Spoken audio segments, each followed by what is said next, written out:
14절부터 28절 말씀을 통해서 생명길로 인도하는 네 가지 지혜라는 제목으로 하나님 말씀 증거하겠습니다. 생명길 시리즈 네 번째 시간입니다. 우리가 지난주에 이어서 하나님께서 우리에게 인도하시는 생명의 진리의 길이 무엇인지, 어떻게 사는 것이 우리 인생을 행복하게 사는 길인지 우리가 말씀을 통해서 깨닫게 되기를 바랍니다. 우리가 예수 믿고 구원받고 난 후에 주신 최고의 축복이 있다면 죄사함의 축복입니다.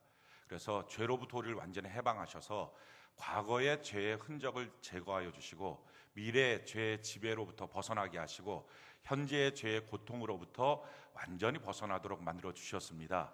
예수의 생명으로 이와 같은 역사를 우리에게 주신 것입니다. 이렇게 죄로 말미암아 결박당해 있던 것에서 우리를 자유하게 하시고, 그러고 난 다음에는 하나님이 우리에게 지혜를 주셨습니다. 그래서 그 지혜로 바른 인생을 선택하며 이제는 실패하는 인생이 아니라 성공하는 삶을 살라 하는 것이 예수 믿는 사람들에게 주신 하나님의 놀라운 특권입니다.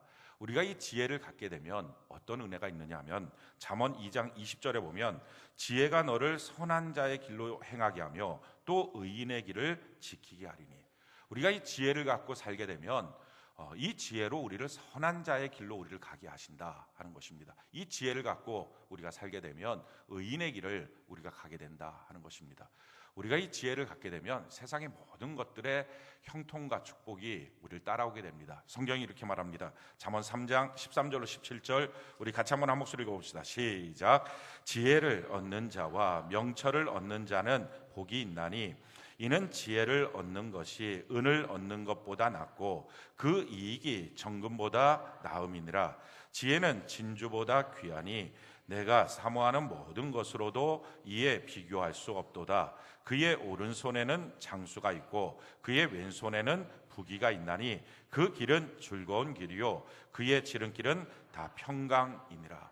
우리가 지혜를 갖고 살게 되면 그러면 그 지혜에 장수가 있고요, 또 부귀가 있고 즐겁고 평강한 삶을 그 지혜가 우리로 하여금 인도하여 주신다 하는 것입니다.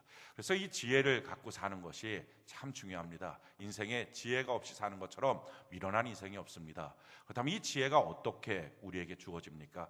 하나님이 예수 믿는 사람들에게 이 지혜의 선물을 주시는데, 이 지혜의 선물을 받는 이 통로가 세 가지 통로가 있습니다. 제일 첫 번째 통로가 기도하는 것입니다. 우리가 내 삶 속에 왜 나는 이런 식으로 인생을 자꾸 결정하지? 왜 내가 쓸데없는 말을 해서 상처를 주지? 왜 내가 이런 식으로 잘못된 판단을 하고 잘못된 생각을 하고 잘못된 길로 걸어가지? 이것이 자꾸 마음에 걸리거들랑 하나님 앞에 구하라는 것입니다. 하나님, 내가 지혜가 없습니다. 내게 지혜를 주세요. 그럼 하나님은 우리에게 넉넉하게 우리의 삶을 성공적으로 살 수 있는 지혜를 주시겠다 하는 것입니다. 야고보서 1장 5절 우리 같이 한번 읽어볼까요? 시작. 너희 중에 누구든지 지혜가 부족하거든 모든 사람에게 후히 주시고 꾸짖지 아니하시는 하나님께 구하라. 그리하면 주시리라. 우리 하나님께 구하면 하나님이 주시겠다 하는 것입니다. 또 한 가지 지혜를 얻게 되는 통로가 있다면 그것은 말씀을 잘 묵상하는 것입니다. 여러분들이 매일 성경 통독 큐티를 하고요, 지금 예배 시간에 말씀을 잘 듣는 것입니다. 그러면 그 말씀 가운데 지혜가 우리에게 주어지게 된다 하는 것입니다. 시편 119편 97절로 98절 우리 같이 한번 읽어볼까요? 시작. 내가 주의 법을 어찌 그리 사랑하는지요 내가 그것을 종일 작은 소리로 읊조리나이다. 주의 계명들이 항상 나와 함께하므로 그것들이 나를 원수보다 지혜롭게 하나이다. 주의 계명들을, 주의 말씀을 내가 항상 붙잡고 있으니까, 그 말씀을 항상 보고 말씀을 듣고 자꾸 묵상하다 보니까 내게 닥쳐오는 어떤 원수의 도전 앞에서도 그 지혜가 나를 더 강하게 만들어 주신다 하는 것입니다. 그래서 이 지혜를 말씀을 통해서 배운다는 것 참 중요합니다. 마지막으로 한 가지, 이 지혜를 얻게 되는 통로, 그게 바로 교회입니다. 우리가 이 교회 공동체 안에 있다는 것이 얼마나 중요한지 모릅니다. 성경이 우리에게 이렇게 말합니다. 에베소 3장 10절 우리 같이 한번 읽어봅시다. 시작. 이는 이제 교회로 말미암아 하늘에 있는 통치자들과 권세들에게 하나님의 각종 지혜를 알게 하려 하심이니, 교회를 통하여 각종 지혜를 주시겠다 하는 것입니다. 우리가 교회 공동체 안에서 단지 예배드리고 돌아가는 예배 군집이 되지 마시고요, 이 예배 끝나고 나서 우리 셀 모임을 합니다. 또 성도님들 가운데 이 믿음의 교제를 합니다. 이 교제를 하다 보면 그 사람이 하는 말들이 내게 지혜가 아니고요, 교제 가운데 있는 동안에 하나님이 내게 지혜를 주신다는 거예요. 그래서 그 사람이 별로 시원치 않은 말을 하던데, 셀럽에 갔는데 별로 그렇게 나한테 탁월한 만큼의 어떤 무엇을 주지 않는데 그게 상관이 없다는 거예요. 그 모임에 참여해서 내가 교회 안에 거하면 하나님이 우리에게 지혜를 주신다는 겁니다. 자기가 똑똑하다고 혼자 있는 사람들은 성경을 보니까요, 지혜가 없어지고 만다는 거예요. 성경이 이와 같이 말합니다. 잠언 18장 1절 우리 같이 한번 읽어볼까요? 시작. 무리에게서 스스로 갈라지는 자는 자기 소욕을 따르는 자라 온갖 참 지혜를 배척하느니라. 무리에게서 떨어져서 혼자 있는 사람, 자기가 똑똑한 것 같고 자기가 이렇게 하면 더 괜찮을 것 같고 자기의 시간을 더 이렇게 쓰는 것이 지혜로울 것 같지만 사실은 온갖 참 지혜가 사라지기 시작한다 하는 것입니다. 우리가 이렇게 하나님께 지혜를 구하는 것, 이게 참 중요합니다. 사실은 지혜는요, 크게 두 종류가 있어요. 하나님께로부터 받는 지혜도 있지만 마귀가 주는 지혜도 있어요. 세상 사람들이 마귀가 주는 지혜를 갖고 살기 때문에 자기가 생각해서 가정을 깨트리는 겁니다. 말할 때 그냥 말하지 않아요. 자녀한테 생각해서 한 말이 그 자녀에게 상처가 되는 것입니다. 회사에서도 자기가 생각해서 한 일 때문에 자기가 자기 발에 올무를 걸기 시작합니다. 사업도 마찬가지예요. 그냥 생각 없이 하다가 망하는 게 아니에요. 안 망하려고 생각하다가 망하는 거예요. 왜? 자기가 열심히 생각하고 인생을 사는데 그렇게 생각하는 지혜가 하나님으로부터 오지 않았을 가능성이 있다는 거예요. 그럼 하나님으로부터 오는 것과 마귀로부터 오는 것을 어떻게 구분할 수 있느냐? 구분이 된다는 거예요. 내가 무엇인가를 생각하고 무엇인가를 말하고 무엇인가를 결정하고자 할 때 마음의 상태가 결정을 하는데요, 이 마음의 상태가 분노가 나거나 슬프거나 짜증이 나거나 두렵거나 시기가 나거나 질투가 나거나 이런 마음으로 하는 모든 것들은 다 마귀가 준 거예요. 그래서 결정하는 것은 다 마귀적이에요. 그래서 결국 그것 때문에 화가 나서 자기 자녀에게 말한 말이 평생의 자녀가 잊혀지지 않는 말이 되는 거예요. 화가 나서 자기 아내에게, 남편에게 한 말이 평생의 상처가 되는 거예요. 무엇인가 자기 마음속에 막 분노가 일어나서 또는 두려워져서 야, 이렇게다가 내가 망하는 거 아니야? 야, 이러다가 내가 큰일 나는 거 아니야? 이런 마음 때문에 허겁지겁 무엇인가를 결정하게 만들어서 결정한 그 내용이 자기의 사업을 망하게 하는 거예요. 그러니까 우리가 마음의 상태를 잘 봐야 됩니다. 하나님이 우리에게 역사하시는 지혜는요, 마음이 성결해요, 깨끗해요, 앞뒤가 다르지 않아요. 거짓말할 필요가 없어요. 깔끔해요, 평안해요. 그게 하나님 주시는 거예요. 성경이 우리에게 이렇게 말합니다. 야고보서 3장 13절로 18절 우리 같이 한번 읽어볼까요? 시작. 너희 중에 지혜와 총명이 어디 있느냐? 누구냐? 그는 선행으로 말미암아 지혜의 온유함으로 그 행함을 보일지니라. 그러나 너희 마음속에 독한 시기와 다툼이 있으면 자랑하지 말라. 진리를 거스려 거짓말하지 말라. 이러한 지혜는 위로부터 내려온 것이 아니요 땅 위의 것이요 정욕의 것이요 귀신의 것이니 시기와 다툼이 있는 곳에는 혼란과 모든 악한 일이 있음이라. 오직 위로부터 난 지혜는 첫째 성결하고 다음에 화평하고 관용하고 양순하며 긍휼과 선한 열매가 가득하고 편견과 거짓이 없나니 화평하게 하는 자들은 화평으로 심어 의의 열매를 거두니라. 아침에 뭔가 막 생각이 나는 거예요. 근데 그 생각이 날 때 이 생각에 집중하지 마시고 마음이 지금 어떤지, 그 생각을 하면서 내 마음 상태가 하나님이 계실 만한 마음인지 아니면 하나님이 계실 수 없는 막 복잡하고 더럽고 악하고 이런 마음인지 생각하는 거에 집중하지 마시고 그 생각이 날 때 자기 마음 상태를 살펴봐야 합니다. 그래서 자기 마음의 상태가 하나님이 함께할 수 없는 생각 가운데, 그 마음 가운데 있는 생각이라면 그 생각 중에 몇 가지를 건져내지 말고요, 통째로 쓰레기통에 버려야 됩니다. 그것대로 한 가지라도 하면 그때부터 인생이 마귀가 이끄는 인생이 됩니다. 하나님이 이끄는 삶, 생명의 삶, 축복의 삶, 하나님의 지혜로 선택하는 것입니다. 하나님의 지혜를 구하시고요, 하나님의 지혜를 받아서 하나님의 뜻 안에서 형통한 삶을 사는 은혜가 있기를 바랍니다. 오늘 우리가 말씀을 통해서 하나님의 지혜를 좀 배우길 바랍니다. 우리가 4가지 이 생물들을 통해서 하나님이 주시는 지혜를 배우라, 하시는 건데요. 우리가 지난 시간에 개미를 통해서 배웠고, 지난 시간에는 우리가 사반이라고 하는 동물을 통해서 배웠습니다. 오늘은 27절, 28절을 통해서 우리가 좀 배우길 바랍니다. 우리 27절, 28절 우리 같이 한번 한 목소리 한번 읽어봅시다. 시작. 임금이 없으되 다 때를 지어 나아가는 메뚜기와 손에 잡힐만 하여도 왕궁에 있는 도마뱀이니라. 그러니까 메뚜기와 도마뱀을 통해서 배우라 하는 것입니다. 우리가 평생 이런 거 보면서 관찰하면서 배우겠습니까? 근데 하나님이 창조하시고 난 다음에 창조한 이 생물들을 통해서 만물의 영장인 인간들이 배울 점이 있다는 것입니다. 그걸 배워서 인생을 사는 것이 지혜로운 삶이요, 생명의 삶이요, 형통하고 축복의 삶이 된다는 거예요. 자, 그러면 맨 처음에 우리가 배워야 될 건 메뚜기입니다. 메뚜기를 통해서 뭘 배워야 되느냐? 임금이 없으되 다 때를 지어 나아가고 있다 하는 것입니다. 임금이 없는데 다 때를 지어서 한 방향으로 지금 가고 있다는 거예요.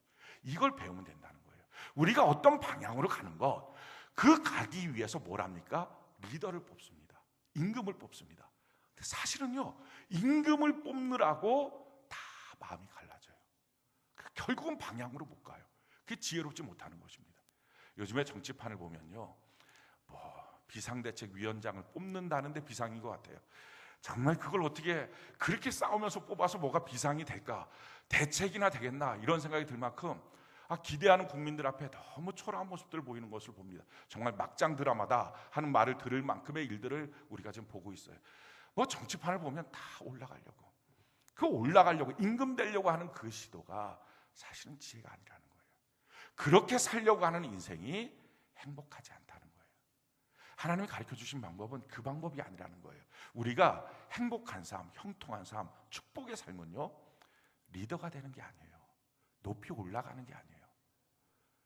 도리어 높이 올라가려고 꾀를 쓰는 게 아니라, 자기를 자꾸 드러내고 나타내서 높이 올라가는 게 아니라 섬겨야 되는 것, 이게 하나님의 방법이라는 거예요. 성경이 우리에게 이렇게 말합니다. 마태복음 20장 25절 27절 우리 같이 한번 읽어볼까요? 시작. 예수께서 제자들을 불러다가 이르시되 이방인의 집권자들이 그들을 임의로 주관하고 그 고관들이 그들에게 권세를 부리는 줄을 너희가 알거니와 너희 중에는 그렇지 않아야 하나니 너희 중에 누구든지 크고자 하는 자는 너희를 섬기는 자가 되고 너희 중에 누구든지 으뜸이 되고자 하는 자는 너희의 종이 되어야 하리라. 내가 괜찮으니까, 나는 지혜도 있으니까, 나는 똑똑하니까, 나는 무슨 자격증도 있고 사회적으로 인정받으니까, 그러니까 나를 좀 대우해줘, 그래서 나를 좀 추천해서 높여줘, 이렇게 하지 말라는 것입니다. 이게 정치판만 그럴까요? 회사도 마찬가지예요. 높아지려고 온갖 수단 방법 동원하는 거, 결국 그게 자기를 올무에 묶이게 한다는 거예요. 성공하려고 어떻게든지 다른 사람 막 짓밟고 올라가는 거, 나중에는요 대가를 치르는 거예요. 그거 안 치르는 거 아니에요. 하나님의 나라의 법칙 안에서는요, 남들 앞에 눈물을 흘리면 자기도 눈물을 흘리는 일이 생기는 거예요. 그래서 올라갈 때도 그렇게 올라가는 게 아니에요. 밑에서부터 섬겨주고, 밑에서부터 받쳐주고, 내가 종처럼 섬겨줘서 그래서 올라가는 모습, 이게 끝까지 복이 있는 거예요. 가정도 마찬가지입니다. 가정 안에서 서로 주도권 싸움하는 거, 이런 거 하지 마십시오. 내 맘대로 하게 만드는 거, 이런 거 하지 마십시오. 가장 좋은 것은요, 그냥 겸손한 거예요. 겸손하면 하나님이 복을 주십니다. 성경이 이렇게 말하죠. 겸손한 자의 축복이 뭡니까? 잠언 22장 4절 우리 같이 한번 읽어볼까요? 시작. 겸손과 여호와를 경외함의 보상은 재물과 영광과 생명. 여러분, 겸손하기만 하면요, 재물도 영광도 생명도 하나님이 주신다는 거예요. 사실 우리가 재물, 영광, 생명 얻으려고 높아지려고 하는 것 아닙니까? 근데 높아지면 그걸 못 얻고요, 겸손하면 얻는다는 거예요. 낮아지면 얻는다는 거예요. 또 한 가지, 베드로전서 5장 5절로 6절 우리 같이 한번 읽어볼까요? 시작. 젊은 자들아, 이와 같이 장로들에게 순종하고 다 서로 겸손으로 허리를 동이라. 하나님은 교만한 자를 대적하시되 겸손한 자들에게 은혜를 주시느니라. 그러므로 하나님의 능하신 손 아래서 겸손하라. 때가 되면 너희를 높이시리라. 내가 겸손하면 하나님이 나를 높여주신다는 거예요. 내가 높아지려고 그러면 그게 여러 가지 문제가 많습니다. 결국은 끌어내리는 사람들이 너무 많아요. 그런데 내가 하나님 앞에서 겸손하고 가만히 좀 있으면, 하나님이 나를 높여주시면 누가 우리를 끌어내리겠어요? 이게 인생 성공하는 비결이다 하는 것입니다. 사람이 왜 이렇게 자꾸 높아지려고 그럴까? 거기에 사실 길이 없는데, 그게 축복이 아닌데, 그렇게 사는 것이 행복한 삶이 아닌데 왜 높아지려고 그럴까? 이유는요, 내가 다른 사람을 주관하고 내 마음대로 좀 하고 싶은 것, 그 욕구가 언제 생겼냐면은 사람이 하나님과 갈라지면서부터 생긴 욕구예요. 그래서 내가 누군가를 내 마음대로 하고 싶은 욕구는 사실은 내 마음에 하나님이 안 계실 때 생기는 욕구입니다. 아담과 하와가 하나님과 함께 에덴 동산에 있었어요. 그러다가 하나님이 먹지 말라고 하는 선악과를 먹어서 자기들이 하나님처럼 되겠다는 욕심을 부렸어요. 이렇게 하나님처럼 되겠다는 욕심을 부리고 하나님과 분리가 됐습니다. 이렇게 분리되고 난 다음에 나타나는 현상 중에 한 가지가 뭐냐면은 서로 간의 가정 안에서 권력 투쟁이 일어났어요. 성경이 이것을 이렇게 말합니다. 창세기 3장 16절, 우리 같이 한번 한 목소리 읽어볼까요? 시작. 또 여자에게 이르시되 내가 내게 임신하는 고통을 크게 더하리니 내가 수고하고 자식을 낳을 것이며 너는 남편을 원하고 남편은 너를 다스릴 것이니라 하시고. 자, 하나님과 분리되니까, 하나님과 생명이 단절되니까 나타나는 현상이 뭡니까? 아내는 남편을 원한다는 거예요. 이 원한다는 말의 정확한 뜻은 이것입니다. 아내는 남편을 자기 맘대로 하기를 원하고, 이거예요. 이 남편이라고 하는 존재는요, 사실은 아내보다 훨씬 더 열등합니다. 제가 남자니까 이건 또 정확하게 말할 수 있어요. 확실히 열등해요. 어느 정도 열등하냐? 제 느낌에는 한 여자가 남자보다는 한 1000배는 좋은 것 같아요. 이 상대가 훨씬 좋아요. 이 여자들은요 훨씬 더 강해요. 어떡하지? 남편이 죽고 난 다음에 10년을 이를 갈면서 살아요. 이게 보통 사람들이 아닌 거예요. 훨씬 똑똑해요. 대단해요. 어마어마하게 대단하게 똑똑해요. 그래서 자다가도 여자의 말을 들으면 떡이 생겨요. 깨 있다가도 여자의 말을 안 들으면 밥도 안 생겨요. 이게 살아보면서 느끼게 된 진리예요. 그러니까 반드시 여자 말을 들어야 돼요. 그런데 성경에 보니까 이렇게 들어야 될 여자 말에 대해서 성경은 말하는 거예요. 여자들이 원래 욕구가 하나님과 분리되면 남편을 자기 맘대로 하고 싶어진다는 거예요. 그래야 된다는 거예요. 그게 남편을 위하는 생각이에요. 그래야 가정이 된다는 거예요. 그래야 이 철없는 남편이 제대로 살 수 있겠다 하는 생각을 갖고 원한다는 거예요. 그런데 성경이 말해요. 아무리 똑똑하지만, 아무리 자기 남편보다 자기가 훨씬 더 잘하는 것 같지만, 성경은 한마디로 말합니다. 아내들이여, 너희 남편에게 복종하라 하는 거예요. 이게 지혜라는 거예요. 이게 행복한 삶이라는 거예요. 그렇게 사는 삶이 우리 인생에 하나님이 인도하시는 길로 걸어갈 수 있다 하는 것입니다. 왜 그렇습니까? 복종하면, 종이 되면, 섬기면, 그럼 어떻게 된다고요? 하나님이 너를 높여주겠다는 거예요. 그러면 정말 여자가 원하는 뜻대로 남편이 바뀌어요. 근데 아내가 코치코치 그냥 어떻게 괴롭혀갖고 남편을 바꿔먹겠다고, 이거는요 끝내 안 바뀌어요. 왜 안 바뀌느냐? 성경이 처음부터 말해요. 너는 남편을 원하고, 그러니까 너 맘대로 하기를 원하고, 남편은 너를 그런데 다스릴 것이다. 말을 죽으라고 안 듣는 거예요, 이 남편이. 그래서 어떻게든지 성질 부리고 화를 내고 지 마음대로 하겠다 그러고 막 그냥 분란을 일으키고, 남편이 도리어 아내를 막 다스리려고. 그래서 남편들이 제일 찌질한 남편이 뭡니까? 막 큰 소리 내고 욕하고 완력 쓰고, 이게 가장 찌질한 거예요. 이렇게 하면서까지라도 하고 싶어서. 혹시 그러고 싶습니까? 성경 말해요. 남편들아, 너희 아내를 사랑하라. 어느 정도? 너 자신을 줄 만큼. 아니, 내 자신도 줬는데 아내 말 하나 못 듣습니까? 그러니까 하나님의 뜻 가운데 서 있으면 가정은 하나가 되게 돼 있어요. 그런데 하나님과 분리되니까 가정이 이렇게 깨지는 것처럼요, 사람의 마음속에 다른 사람을 자기 뜻대로 만들고 조종하고 싶은 마음이 왜 생겼습니까? 하나님이 안 계시니까 그래요. 하나님이 계시면 복종하고 싶고요, 하나님이 계시면 사랑하고 싶어져요. 자녀도 마찬가지예요. 왜 자녀가 부모에게 상처받습니까? 자기 마음대로 하고 싶어서. 물론 부모가 더 똑똑해요. 잘 알아요. 그렇게 살면 안 된다는 거 알아요. 그런데도 불구하고 자녀에게 무엇인가 말할 때는요, 이상하죠. 자기 자녀니까 더 욕심이 들어가요.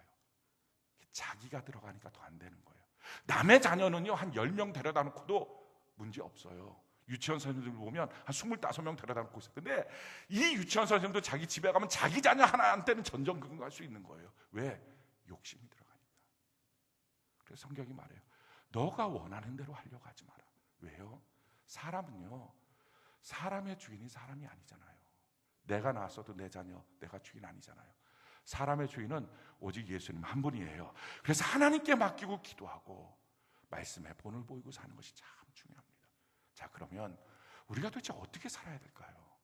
내가 나서기도 하지 말고, 내가 막 내 자신을 막 주장을 그렇게 하지도 말고, 그러면 우리가 사는 방식이 뭘까요? 어떻게 사는 것이 지혜로운 삶입니까? 성경 두 가지로 말하고 있어요. 이렇게 말하는 거예요. 제일 첫 번째는요, 베드로전서 5장 3절 우리 같이 한번 읽어볼까요?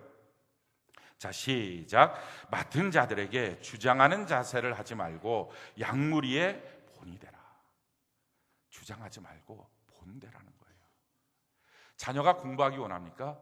그럼 방법이 뭐예요? 부모가 공부하고 있으면 돼요. 근데 부모가 마루에다가 TV 크게 켜놓고, 야, 공부하니? 문 닫고 잘 공부해. 아, 뭐하러 그렇게 하고 있냐고 TV 끄고 자기도 책 보고 있으면 자녀가 따라서 공부하죠. 주장하지 말고, 이렇게 해라 저렇게 해라 말하지 말고 그냥 자기가 본이 되라 하는 것입니다. 자녀들이 자기에게 잘 공경하는 자녀들 만들고 싶습니까? 그럼 자기가 자기 부모를 잘 공경하는 거예요. 회사에 갔는데 부하 직원들이 자기를 잘 따라오기를 원합니까? 그럼 자기가 자기 상사한테 잘 따라가면 돼요. 참 신기해요. 반대로 해요.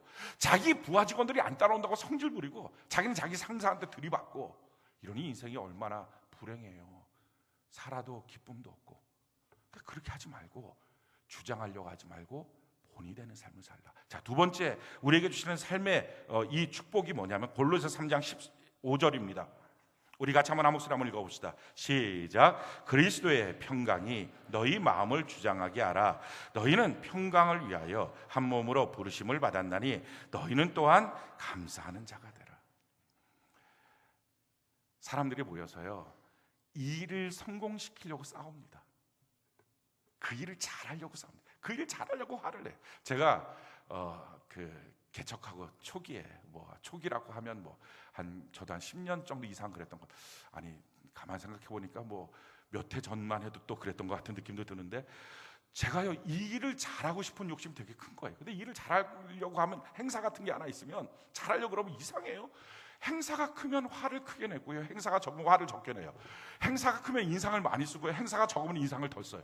이게 왜 그러냐면은 뭔가 성공을 시키려고 하는데 마음에 안 드는 거예요. 주변이 다 내 마음대로 안 움직여요. 그러니까 이 안 움직이니까 나도 모르게 감정이 안 좋고요, 안 좋은 감정에서 인상을 쓰고요, 또 화를 내요. 또 신기한 게, 화를 내면 탁탁 또 돌아가요 이게. 그러니까 이게 유혹이 한번 이게 습관이 되면 한 번씩 화를 내요. 이게 똑같아요. 가정에서 자기 자녀들 키울 때도 그냥, 예, 일로 와요. 아이고 오셨어요. 자, 그럼 우리 같이 기도합시다. 이렇게 안 하고 말을 잘 안 들으니까 한 번 부르다가 두 번, 세 번 하면 화를 버럭 야! 이게 화를 내는 거예요. 이게 화를 내면 또 애가 또 벌벌 기고 말을 잘 들어요. 그러니까 이게 중독이 돼서 이제쯤 화를 낼 때가 됐다. 너 한번 맞을 때 됐다. 이런 식으로 막 하는 거예요. 이게 똑같아요. 교회를 하면서도 막 버럭 화를 내요. 그럼 그 일을 성공적으로 마치는 거예요. 문제는 그 다음에 생겨요. 그 다음에 다시 그 멤버들을 모아서 한 번 더 하자 그러면 한 명도 안 한대요. 한 번으로 족하대요. 다시는 하고 싶은 생각이 없대요. 아주 그때 그냥 은혜를 다 쏟아먹었대요. 그러니까 일은 성공시켰는데 사람은 다 잃어버리고. 사실 그 일 왜 한 거예요? 같이 있는 성도들이 은혜 받으려고 한 거예요. 근데 다 쏟아버리고, 봉사하면서 하나님을 만나기 위해서 봉사하는 건데 봉사하면서 다 쏟아버리고. 왜 그렇습니까? 일 잘하려고 하다가 화내고. 성경은 말해요, 그렇게 화내지 말고 그리스도의 평강이 우리의 마음을 주장하게 해야 된다 하면서 뭐라고 말합니까? 너희 마음을 주장하게 해야 된다. 이 주장한다는 말이 너희 마음의 심판자가 돼야 된다는 거예요.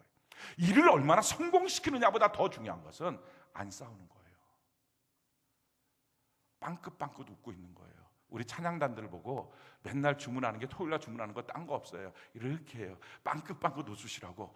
예를 들어서 여기서 우리가 불렀던 찬양이 또 뭐가 있어요? 사람을 보며 세상을 볼 때 나의 등 뒤에서 나를 도우시는 주, 막 인사 팍 나의 등 뒤에서 이러면 이게 무슨 등 뒤에서 주님이 돕는 것 같은 느낌이 들겠어요? 등 뒤에서 뭐가 이상한 게, 무서운 게 있나 보다, 이런 생각이 들지 않겠어요? 그러니까 이게 우리가 웃고 서로 간에 기뻐하고 감사하고, 이런 평강이 우리를 주장하는 관계로 만드는 것, 이것이 가장 좋다는 거예요. 물론 일 잘해야 됩니다. 성공시켜야 됩니다. 그런데요, 성공시키되 싸우지 말고 성공시켜야 영광이에요. 성질내지 말고 성공시켜야 영광이에요. 부부간에 싸우지만 않아도 영광이래요, 성경은. 그러니까 자녀들한테 부모는요 존경받게 돼 있어요. 원래 하나님 그렇게 만들어 놓으신 거예요. 그런데 조건이 한 가지가 있어요. 절대로 자녀 앞에서 싸우지 마라. 싸우면 자녀가 자기 편 될 줄 알아요. 아니에요. 이 자녀는요 너 편도 내 편도 아니고 지 편 돼서 이제 부모를 향해서 영광을 안 돌려요. 존경하지 않는다고요. 그러니까 지혜로운 사람들은 그렇지 않는 거예요. 안 싸우는 거예요.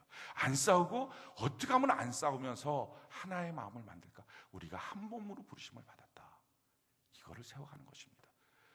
싸우지 말라고 했다고 싸우지만 않고 말하지 않겠다 이런 거 하지 말고, 이게 똑같이 싸우는 거예요. 싸우지만 않고 인상을 많이 찌푸리면서 살겠다 이런 거 하지 말고, 이게 다 똑같이 싸우는 거예요. 우리 싸우지 않고 하나님의 일을 완성시키는 은혜가 있기를 바랍니다. 그러니까요 우리 인생이 뭔가 높아지려고 하지 말고 자기 마음대로 하려고 하지 말고 좀 내려놓고 겸손히 주님이 우리에게 원하시는 게 뭔지 그걸 한번 들어보는 거예요. 마음이 불편하지 않도록 만들고 들어보는 거예요. 하나님의 뜻대로 걸어가는 것입니다. 성경이 우리에게 이렇게 말합니다. 마태복음 23장 6절로 10절 우리 같이 한번 읽어볼까요? 시작. 잔치의 윗자리와 회당의 높은 자리와 시장에서 문안 받는 것과 사람에게 랍비라 칭함을 받는 것을 좋아하느니라. 그러나 너희는 랍비라 칭함을 받지 말라. 너희 선생은 하나요 너희는 다 형제니라. 땅에 있는 자를 아버지라 하지 말라. 너희의 아버지는 한 분이시니 곧 하늘에 계신 이시니라. 또한 지도자라 칭함을 받지 말라. 너희의 지도자는 한 분이시니 곧 그리스도시니라.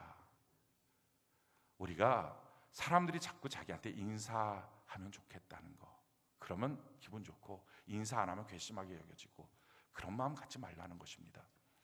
또 교회 안에서 사람들이 나한테 자꾸 상담을 와요. 어떻게 신앙생활 하는지 이런 거 절대로 좋아하지 말라는 것입니다. 이런 거 좋아하면 지혜가 상실된다는 거예요. 안 찾아오는 게 제일 좋은 거예요. 그러니까 뭐 이렇게 물으러 오지도 않고 그냥 그렇게 신앙생활을 같이 하는 거. 임금이 없는데 다 같은 방향으로 나가는 거.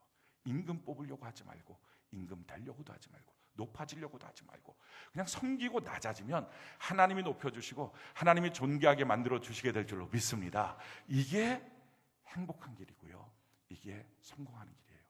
지금 만약에 여러분들의 인생에 이 두 가지 양갈래길이 있다면 내가 높아지려면 이런 수단을 쓰면 돼. 이걸 우리가 알고 있고요. 근데 그거 말고 그냥 내가 섬기는 길이 또 있어요. 이 두 가지 길이 있다면 오늘 고민도 하지 말고요, 그냥 섬기는 길을 선택하십시오. 이게 돌아가는 것처럼 느껴져도요, 이게 축복의 길이에요. 할렐루야. 그러면 하나님의 역사가 있어요. 자, 두 번째로 오늘 지혜가 뭐라고 말합니까? 우리 28절 우리 같이 한번 읽어볼까요? 28절 같이 한 목소리 시작. 손에 잡힐만 하여도 왕궁에 있는 도마뱀이니라. 도마뱀이에요. 이 도마뱀은 그냥 손에 잡힐만 한 거예요. 쭉 지나가면 누구든지 도마뱀 딱 잡을 수 있어요. 이게 또 빠르지도 않아요. 무섭지도 않아요. 그래서 쭉 잡는 거예요. 도마뱀 너무 쉽게 잡습니다. 그런데 이 도마뱀 집은 어디 있다고? 왕궁에 있어요. 아니 임금 뒤쪽에 딱 높은 천정에 딱 도마뱀이 붙어 있는 거예요. 신하 가서 임금을 배하라고 임금님 하고 인사를 딱 고개를 드는 순간에 보니까 도마뱀 거기 있어요. 이 사람 도마뱀 킬러예요. 어디든지 도마뱀만 있으면 쫓아가서 잡고 싶은 욕구가 있는 사람이에요. 설사 그렇다 해도 임금님 뒤에 그 천장에 붙어 있는 도마뱀, 임금님 잠깐만요, 내가 저 도마뱀 잡고 올게요. 누가 그렇게 하겠냐고요. 못 잡는다는 거예요. 못 잡는다는 거. 그러니까 이게 무슨 말입니까? 잡힐 만한 곳에서 얼쩡거리지 말라 하는 것입니다. 죄 지을 만한 곳에서 서성거리지 말라 하는 것입니다. 타락할 만한 곳에 서서 얼쩡얼쩡거리지 말라는 것입니다.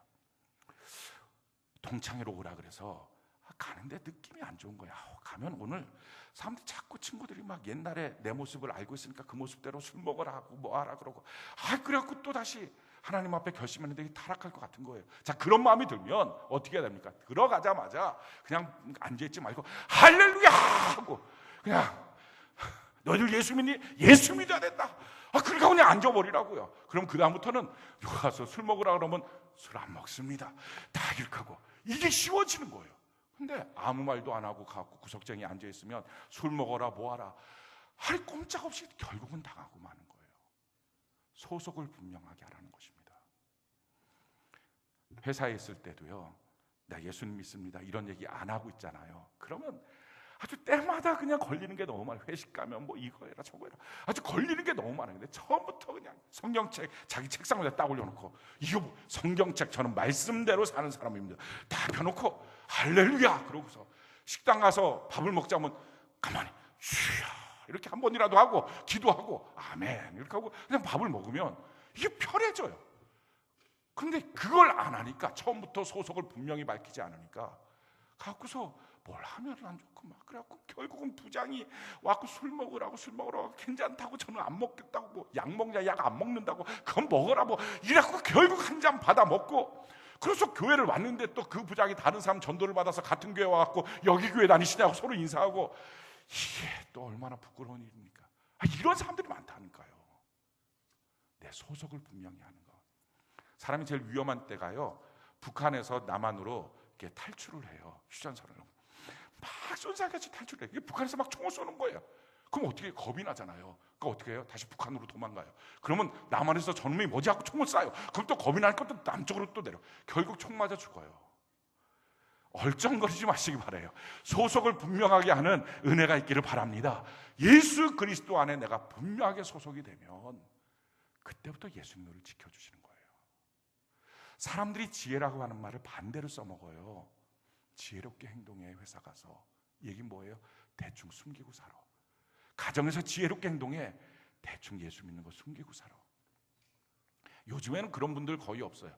옛날엔 신방을 가면 참 신기한 게 신방을 갔잖아요. 그 신방을 또 오라 그래서 간 거잖아요. 신방 시간도 다 정해놓고 한참 전에 정해놓고 그렇게 가거든요. 뭐 오늘 아침에 갑자기 늦어서 신방 안 주세요 이렇게 해서 가는 적은 없으니까 그렇게 다 정해놓고 준비도 다 해놓고 신방 가요. 신방 가고서 앉아서 예배를 드리다가 그럼 전화를 좀 꺼놓던지 뭐 그래야 되는데 켜놓은 거예요. 그래갖고 전화가 와요. 뭐 그럴 수도 있어요. 근데 전화가 오면 찬송을 멈춰야 되잖아요. 우리가 다 예배들 다 찬송을 멈췄어요. 근데 전화가 와갖고 또 얘기를 하는데 뭐 목사님 여기 계시고 막 그러니까 말을 길게 하지 못하니까 말을 좀 떠듬 하니까 거기서 왜 무슨 일 있어? 이렇게 물어보잖아요. 평상시와 다르니까. 그러면 목사님 오셔서 지금 예배드리고 있어요. 얼마나 좋아요. 누군가 왔어. 그러면 앉아있다가 그럼 전화가 또 길어요. 누군데? 알 필요 없어. 그냥 누가 왔어. 이렇게 그래서 제가 신방하고 있다 중간에 벌떡 일어나고 성경책 툭툭 털고 누군가는 갑니다 하고 왔어요. 그냥 아니 소속을 분명하게 하는 거. 사랑하는 성도 여러분, 예수님은 우리를 향해서요 너는 내 거야 이렇게 말씀하셨어요. 무엇으로? 예수님의 생명을 주고 넌 내 거야. 마귀가 너를 건들지도 못해. 넌 내 거야. 그래서 우리에게 요구하시는 건 뭐예요? 우리도 동일해요. 나 예수님 거예요. 그렇게 하면 되는 거예요. 그럼 그때부터가 일일이에요. 예수님과 우리와의 관계. 그때부터 예수님 보호하십니다. 여러분들이 다 결혼하신 분들이면 알 겁니다.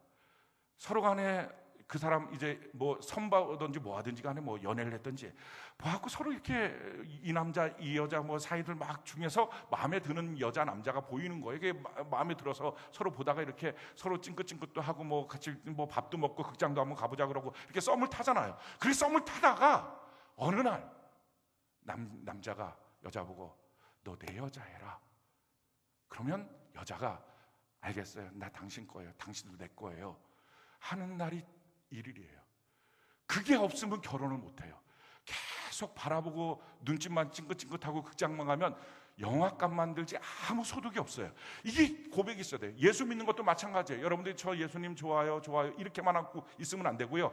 예수님 나의 주인이십니다. 나는 예수님의 것입니다. 이 선포를 해야 그때부터 일일이 돼요. 이게 구원이에요. 확실한 소속감. 어디를 가든지 나 예수 믿는 사람이다. 명확하게 말하는 것. 성경이 이렇게 말합니다. 갈라디아서 6장 14절 우리 같이 한번 읽어볼까요? 시작. 그러나 내게는 우리 주 예수 그리스도의 십자가 외에 결코 자랑할 것이 없으니 그리스도로 말미암아 세상이 나를 대하여 십자가에 못 박히고 내가 또한 세상에 대하여 그러하리라. 아니 세상과 나와의 관계가 이제 예수 안에 들어오면 서로 십자가에 못 박아버려야 된다는 거예요. 아니 십자가에 못 박은 걸 뭐 다시 보겠습니까? 안 보죠. 피 뚝뚝 떨어지는 거 그걸 뭐 보겠습니까? 서로 보고 싶지 않은 관계가 돼야 돼요. 그런데도 불구하고 예수 믿고 10년이 됐는데도 아직도 술 친구가 전화해 술 먹자 그러고 이게 뭐 하는 신앙입니까? 자기의 소속을 분명하게 밝히는 것, 이것이 예수님의 절대적인 보호를 받는 비결이에요. 예수님 앞에 왔을 때 우리가 교회에서 아버지 날 도와주세요, 우리 기도합니다. 그럴 때 예수님이 그래, 내 아들아, 내 딸아, 내가 도와줄게. 이 관계가 제대로 된 관계, 아름다운 관계예요. 근데 그게 아니라 아버지 날 도와주세요. 근데 예수님이 야 너는 밖에 있을 때는 아저씨고 여기만 오면 아버지라 그러더라. 이런 관계가 돼버리면 이게 무슨 도움이 되겠어요? 예수 믿을까 봐 겁나고 막 이런 관계가 되면 이거 어떡하겠어요? 성경이 우리에게 이렇게 말합니다. 갈라디아서 6장 17절 우리 같이 한번 읽어볼까요? 시작. 이후로는 누구든지 나를 괴롭게 하지 말라. 내가 내 몸에 예수의 흔적을 지니고 있노라. 사랑하는 성도 여러분, 예수 믿는 티 내지 않는 것이 사회생활 잘하는 지혜라고요. 그 거짓말에 속지 마십시오. 아무도 보호 안 해줘요. 그러면 예수님도 보호 안 해주고요, 회사도 보호 안 해주고 만나는 그 친구도 보호해주지 않아요. 그런데 내가 예수 믿는 거 확실하게 예수의 흔적 내 안에 지녔다 선포하고 다니면 그때부터 어떤 경우에도 우리 하나님이 보호해 주세요, 하나님이 지켜주시면 된 거예요. 하나님이 함께 하시면 앞길은 열려지는 거예요. 명확하게 그래서 흔적을 남기는 거예요. 그래서 가고서 술 먹는 자리 있으면 할렐루야 한번 외치고 막 내가 여기서 기도하겠다고. 가끔 동창회 모임 가면 저보고 기도하라 해서 기도합니다. 막 기도하다가 막 갑자기 방언으로 기도하고 막 그럼 참 신기한 거는 그 술 먹는 친구들 중에 몇 분은 또 방언을 받은 친구들이 있어요. 중고등학교 때. 그럼 따라서 방언으로 기도하고 막 이게 술 먹는 자리에서 뭐 하는 건지 아무튼 그렇게 하면서 예수 잘 믿자고 담대하게 선포하고 딱 앉아갖고 콜라 줘 이러면 바로 와서 콜라 따라주고 우리 그렇게 삽시다. 예수님 기뻐하시도록 삽시다. 이 세상에 우리가 뭐 그렇게 받아먹을 게 있다고 뭐 이렇게 우리가 비굴하게 살겠어요? 당당하게 우리 예수님 한 분이면 충분합니다. 하나님이 다 주십니다. 여호와가 목자가 되시니 두려움이 없습니다. 우리 하나님과 함께하는 은혜가 있기를 바랍니다. 이렇게 한번 여러분들이 이제부터 살아가 보시라고요. 이제부터 이렇게 한번 예수님 붙잡고 한번 살아가 보시라고요. 예수님 나타내고 살아가 보시라고요. 말씀의 경계선에서 왔다 갔다 하지 말고 말씀의 경계선에 딱 서서 하나님의 말씀대로 살겠다고, 하나님의 말씀대로 사업하겠다고, 하나님의 말씀대로 직장생활 하겠다고, 하나님의 말씀대로 가정을 꾸려나가겠다고 선포하십시오. 박해가 있을 수는 있어요. 핍박도 있을 수는 있어요. 근데 주님이 안 도와주시겠어요? 주님이 도와주시면 그 박해와 핍박과 손해를 넉넉히 보상해 주지 않겠습니까? 우리 주님 의지하고 주님 뜻 안에 살아가는 역사 있기를 바랍니다. 성경이 우리에게 이렇게 말합니다. 마태복음 10장 32절로 33절 우리 같이 한번 한 목소리 읽어봅시다. 시작. 누구든지 사람 앞에서 나를 시인하면 나도 하늘에 계신 내 아버지 앞에서 그를 시인할 것이요 누구든지 사람 앞에서 나를 부인하면 나도 하늘에 계신 내 아버지 앞에서 그를 부인하리라. 예수 믿니? 아니요. 그러면 우리 하나님도 우리를 나눠 몰라. 회사에서 예수 믿니? 아니요. 나눠 몰라. 근데 예수 믿니라고 물을 때 아멘 저 예수 믿습니다. 예수님 나의 주인입니다. 내 평생의 주인. 난 예수님 한 분뿐입니다. 그때부터 세상 누구도 다 등 돌려도 상관없어요. 예수님이 우리를 지켜주세요. 예수님이 우리와 함께 하세요. 예수님이 우리를 사랑하세요. 예수님이 우리의 인생을 역전시켜주세요. 그 축복을 누리고 사는 사람이 그리스도인 성도입니다. 저도 여러분도 우리 인생 그렇게 삽시다. 지혜로운 게 뭐예요? 예수 믿는 것 대충 감추고 풍파 없이 사는 게 지혜가 아니고요, 그러면서 세상에서는 어떻게 하든지 높아지려고 자기가 좀 주관하려고 자기 마음대로 하려고 그렇게 뛰어다니면서 세속적인 방법 쓰는 게 지혜가 아니고요, 낮아지고 좀 섬겨주고 싸우지 않고 본을 보이고 주장하지 않고 그러면서 예수의 이름 앞에서는 당당하게 나 예수님 없으면 못 살아요. 예수님 한 분 나의 주인이에요. 선포하고 사는 그 사람을 어떻게 우리 주님이 외면하시겠어요? 우리 주님이 함께 하시면 그 전능하신 주님이 무엇인들 못하시겠어요? 우리 주님 안에서 주님 때문에 살아가는 그 은혜가 넘치기를 예수님 이름으로 축원합니다.